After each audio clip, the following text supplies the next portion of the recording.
Ethereum, the #2 cryptocurrency by market cap, is a powerhouse. It allows decentralized applications to be built, DeFi, decentralized finance. All that has come about because of Ethereum. If you've ever done an ICO, an IDO, or an IEO, that also came from Ethereum. We know it's a powerhouse. But today what we're going to do is we're going to look at the technicals, right? Because now is a sensitive time. Bitcoin's making new lows. Ethereum tends to follow. What's happening? So what we're going to do today is we're going to take a macro picture. We're going to go back to 2017 and look at the macro picture. I like to call it the Michael Saylor point of view, because he loves to look at the 10-year, 20-year picture, which is powerful. So we need to look at the macro, and we can use Elliott Wave and Fibonacci theory to help us with that. Then we're going to jump into an intermediate, then we're going to jump into a micro, and then we can see what's likely to happen in the next few months and next few weeks based on the mass psychology of the markets. This is a global market. Psychology is really evident in this in terms of fear and greed, fear, uncertainty and doubt, pessimism and optimism. That's what we're going to do. So if you like today's video, hit the like button, subscribe, hit the bell notification. Help me get to 1,000 subscribers. 5 weeks ago, we had 5. Today, after 5 weeks, we've got like over 450. I think it's 450 now, so which is great. And I appreciate that. So if you subscribed already, I really, really appreciate you. Keep commenting, and I'm aiming to do my best to make sure I reply to every single comment. I love the way Gary Vee told me, one of his videos told me that he used to spend 7 hours a day on Twitter responding to every single comment. So I want to do the same. And as we got this small community right now, I can. So like, subscribe, hit the bell notification, and share this video. And if you don't know me by now, my name is Jagir. I'm the award-winning author of The Extraordinary New Venture Capital Opportunity, How to Invest Like a Pro. I've been trading for over 15 years, mainly the currency markets, the Forex markets. But I now bring that knowledge and wisdom to crypto because I love crypto, and the analysis just applies incredibly well. I was featured in this best-selling book back in 2008, High Probability Trading Strategies, and I use a lot of this information because my mentor actually wrote that book. One of my mentors wrote that book, and it's awesome. So let's dive in. Ethereum, right? Let's get focused. We're going to do 3 things here. So I'm going to write it on the screen so you're really, really clear. We're going to look at the macro picture. The macro. We are going to look at the intermediate count. And then we're going to look at the micro. And it's when we have price pattern, price and time coincide on 3 degrees of count. Well, we only need 2 degrees to be totally honest, but 3 degrees makes it even more powerful. So that's what we're going to look at today. So we've gone back to 2017. Back down here is the bull run of 2017. We had this big correction. We had this amazing move to the upside, and now we're on this what looks like the next part of the correction. So we want to basically look at the high level picture. So what do we mean by macro? Macro just means the high level overview on what the market is doing. So let's just get some what am I looking for? I'm looking for the arrow. So I just want to make it clear. This is the first move up. Now, Ethereum, we've got more data because it's been around since 2015. So we've got more data. We had this big correction down. We kind of even, I have to double check. What's the, it was $85. Can you believe it? Ethereum used to be $85. Yeah, I think it was around here. Boom. And then we had this amazing move to the upside. That's the macro, right? And then we're on this part of the chart as well, right? That's the macro. And now I want to label this so we can really have a very clear picture. So if you're familiar with Elliott Wave theory, and if you're not, take my free crypto trading masterclass. One of the 3 things that I cover, one of the secrets, is Elliott Wave theory, how you can read the markets based on the psychology of the markets. I'm just going to squeeze it so you can see everything. Here we go. So let's just do, where am I? This is what I'm looking for. Boom. So let's just make this to 40. We're going to go 1.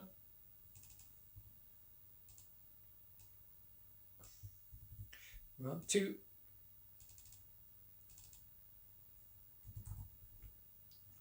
We got 3.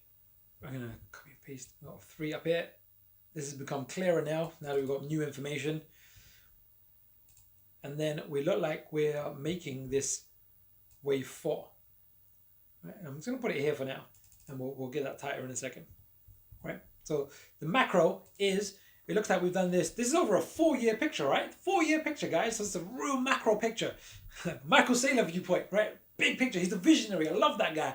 Like, he's just awesome, and he's able to see the future. He predicted the mobile wave revolution. He wrote a book, call it on, I think it's called The Mobile Wave Revolution, I think it's called. And he managed to see it before it happened.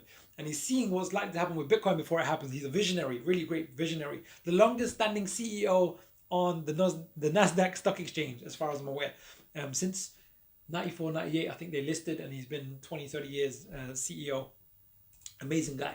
Doing some great stuff for the space, bringing some good institutional investment to it. But now I digress. So we go, boom. We got, let me just delete these. Delete. Boom, boom, boom.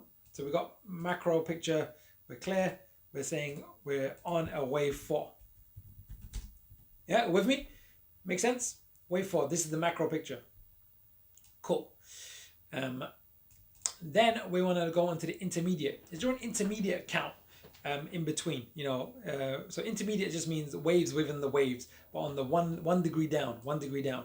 So first we can start with, let's just zoom in like this now. Don't worry, the wave 4 we'll bring back. We'll put the notes over here, so it's within a view. Now, what's clear to me now in hindsight, it looks like a nice 1, 2, 3, 4, 5 of a wave 3. So let's just draw that in. Because before we had a slightly different viewpoint, but we've had a deeper correction than anticipated. So we have an opinion of the market, but we're not fixed on that opinion. We're not forecasters. We are traders. What am I looking for? Here we go. I'm looking for this. And what we want is this high probability time and time again, so we can rinse and repeat. So it looked like we did a nice wave 1. It doesn't look that significant here. A nice ABC. This was the COVID pandemic hit over here. It was a very deep bar. It doesn't look that significant because of this big move up. It looks like we did a nice wave 3, an ABC or a C here. It's not that important, but let's just put it for here for now. And then we did this nice move up. You know, we don't want to be Elliott Wave academics. You know, we just want practical information that's going to help us invest, right? So because we can kind of discuss, should it be here, should it be here? It doesn't matter too much for what we're looking to do right now. But what we want to really pay attention to now on the intermediate count is the more recent data. So let's just go here. Now we can get some very valuable information. What do I see? Now, what do I see is on the intermediate count, it looks like we're forming this wave 4, but look at this. This looks like now it's similar to Bitcoin, like a 1, 2, 3, 4, and then we're forming a wave 5 of a wave A. So on an intermediate count, if I find this wave 4, if I just pull it here for a second, just so it's within the screen, is this looks like, to me, I'll draw it like this actually. Yeah, let me make it clearer to you.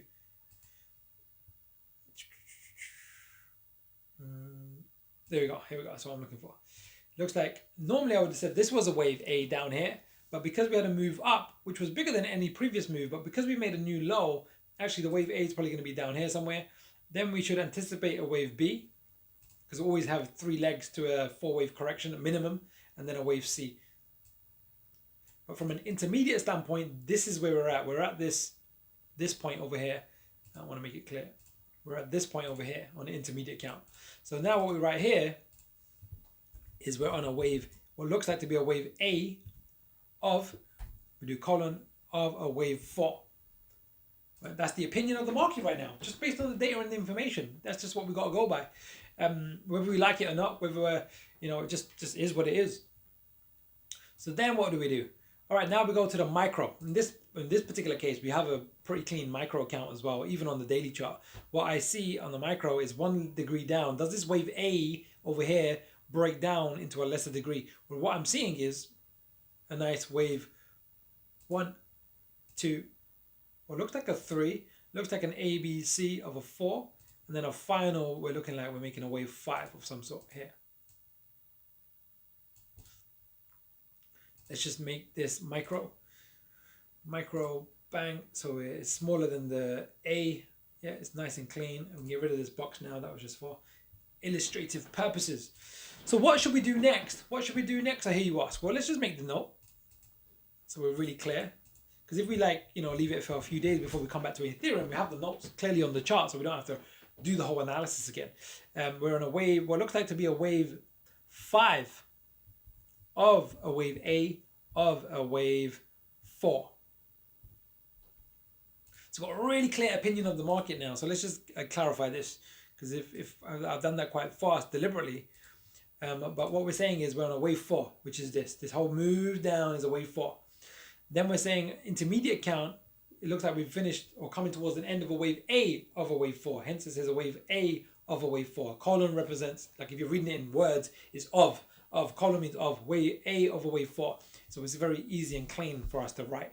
And then on a micro count, it says a wave 5, which is referring to this part here. A wave 5 of a wave A, which is this part here, of a wave 4, which is this A, B, C of a 4. So now we have a really clear opinion of the market. So what we're able to do now is a few things. One, because it's not towards the end of a wave 4, it's the first wave of a wave 4. We don't need to do price retracements of a wave 4. What we want to know really is, if I just include the waves on this, so it makes it a bit cleaner that we know that that's what we're looking at. This has not unfolded yet. We haven't got enough data to really project this forward, but I'm just kind of pointing it there so you know that's what I'm anticipating will happen. That's why it's there. So let's just get rid of that again. But what we want to do is anticipate this 5-wave countdown. Can we get some price projections for this end of wave 5? And what we'll probably end up doing on this scenario, because it's relevant, is we're going to go sub-micro. Yes, sub-micro. Sub-micro. Boom. All right, we're not ready for it yet, but that's what we're going to look for. So now let's just do a wave count. Let's just do the main one that we're looking for is take this wave, the beginning of the wave A, which is at the end of a wave 3, measure it down to the wave 3 and project forward from a wave 4 high. And the two typical numbers is 62% and 100%. 100% is the typical maximum, but the most common is 62% of a wave 1 to 3. Then we're going to use some external retracements of a wave 4, which is between here. We always anticipate 3 waves, so we're going to take this high here. And the two numbers that we're really interested in is the 1.618 and the 1.272. 272 is up here, but because the 1.618 is really close to the 62%, it's a confirming indicator. And it's like every single wave has a relationship to another previous wave or another wave. W.D. Gann said it. I got a quote here. I think it's. I think I got it. Have I got it? Or maybe I haven't got it. Here we go. The future is a repetition of the past, and each market movement is working out time in relation, which is in proportion to some previous time cycle. So we're doing like price and time projections based on previous cycles, but it's not static, it's dynamic. The market is always contracting and expanding based on mass psychology. So what we're doing, we've got a cluster here. So we've got that bump. So we've got 2. So this is going to be the likely end of the wave 5 of a wave 4. It's wave 5 of a wave A, sorry. So what we're going to do next is, they're the main two really. The main two. What we're going to do next is we're going to go into a 4-hour chart and look at this part of the market to see if there is a clear unfoldment of the market. If there's not, there's not. So we'll just look at it and have a quick look. So let's jump into a 4-hour chart. Let's get rid of the indicator for now. Let's do in the ABC. Well, let's just keep it as a line chart for now.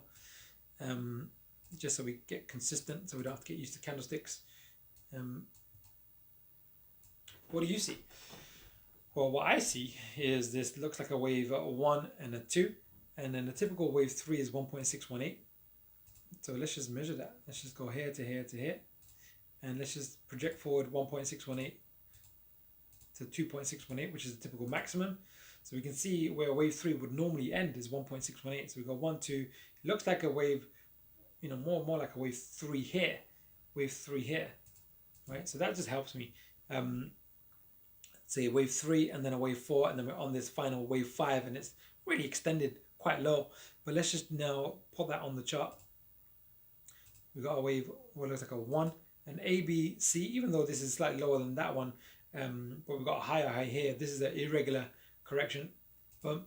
And then we've got this movement to the downside. It's not that clean, but it looks like some type of a 1, 2, 3, 4, 5 of a 3. We've got this A, B, C of a 4. And we look like we're on this final leg down of a wave 5, right? And we want to be aware of this. And then when we double click this, I want to say sub-micro, yeah. Fabulous, it makes it easier and cleaner for me to see. So now we can do some price projection based on this information. So what's the typical maximum of this movement? Well, the typical maximum, so we measure the 1 to 3, if this is a 3, and it looks like it is typical maximum is 100%. Excuse me. But you can see we've way overextended. We've shot past that. Like we've shot past it. Let me just have a quick glance at this. I try and look at it like this, kind of go, you know, am I missing anything? Let me just have a quick glance. Yeah, we just want to be aware of that the market has overextended. We don't really want this 1.618, even though it has shot past the 100%. We just know that it's overextending right now, because then we can look at a 1 degree less than the submicro, which is this. Does this break down to 1, 2, 3, 4, 5? We're not going to do that today, but we're just going to have some broader projections. Let's just do an external retracement of this wave 4.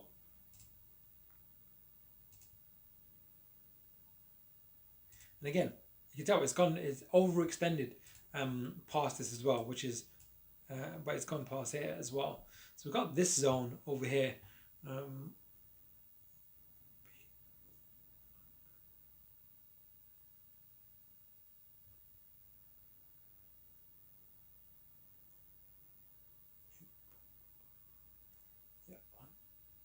So I'm just looking at the chart to go, is there any information that I'm missing over here? So we have overextended almost. If you remember my previous video on the daily chart, where I was talking about this part of the movement, and here, this zone here was like a typical wave 5 over wave 3 kind of end, but the market overextended and then made a really deep pullback. And the reverse is also true. Now we're having an overextension on this downside movement here, but that's just the nature of life. So that just is what it is. Yeah. So we've got these two zones. So we've passed this zone over here. So it's going to be quite a broad zone that we're going to draw here. It's like this zone here is going to be the highly probable outcome of a low. So what we're going to now do is just ask for the help of the momentum indicator. But before we do, let's just draw this in.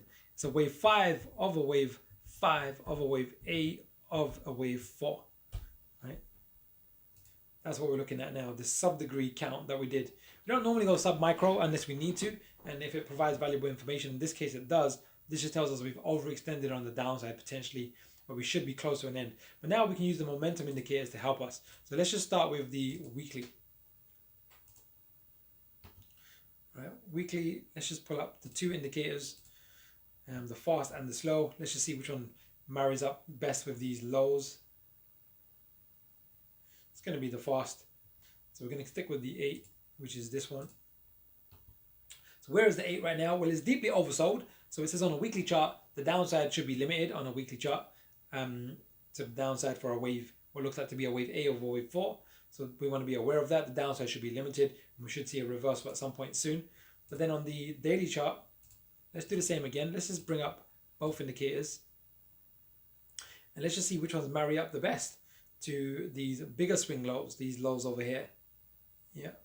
So I can see that the bottom one performs a bit better. It is closer to the lows and it catches the less of the intermediate ones. And this is the 13. Call it the 13 because of the first number. So where is this indicator? Well, it's now oversold. So we should find that the low of Ethereum should coincide with the next bullish reversal, because look at these, look at this down here and this low here. It's almost 1 or 2 days within the same period of time. This significant low down here, this wave 4, and this low was pretty much bang on almost the same day or within 1 day. So it's given us valuable information. Even this low here, this in-between low over here as well. So it's been quite consistent. So we should anticipate, we do not want to buy Ethereum from a high probability standpoint until we see a bullish reversal. If you want to know what this indicator is, a stochastic RSI, and the indicators, the numbers are 13,855. These are just Fibonacci numbers. It's good practice to use those numbers. That was what my mentor taught me, so I don't want to reinvent the wheel. Yeah, so we're waiting for the next bullish reversal. So there we have it. There we have it. We've got a really clean, precise opinion of the market of Ethereum. We've got a wave 5 over 5 of an A over 4. There's 4 degrees of count. We've got a price cluster. We've overextended with this degree, so we should be coming towards this price cluster on a higher degree on the intermediate count. We have some momentum, and we ideally want 3 out of the 4. You know, price, time, momentum, and pattern. We got pattern, yes. We got price, yes. Time, we haven't done time analysis, but the momentum. So the weekly is oversold. The daily, we want to be patient for 2 or 3 days to wait for a bullish reversal, and then we have it. We could do one thing. Let me just do one more thing for you. I'll do some time. Let's do some time. We'll do a quick time. We're just going to focus on we're